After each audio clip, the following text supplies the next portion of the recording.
On sait qu'un portable qu'on vient d'acheter tout neuf, si on ne le recharge pas, il va se décharger jusqu'à s'éteindre. Et une fois éteint, quand bien même qu'il est neuf, il ne servira à rien. Ses fonctionnalités, tout ça là, ne serviront à rien. Je prends cet exemple pour illustrer un aspect de la vie chrétienne. On voit des gens, une fois qu'ils ont accepté Jésus-Christ comme leur Seigneur et Sauveur et qu'ils se sont fait baptiser, c'est fini. Pour eux, ça s'arrête là. On ne les voit plus à l'église, ils ne font plus rien. Erreur. Erreur. Ce n'est pas parce que tu as fini de te faire baptiser que ça c'est fini, ça s'arrête là. Non.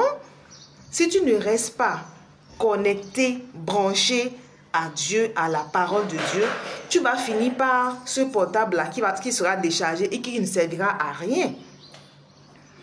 Ce n'est pas parce que tu t'es baptisé que ça veut dire que ça s'arrête là. Non, au contraire. Le diable, qu'est-ce qu'il va faire? Puisque la nature a horreur du vide, il va venir te proposer un power bank.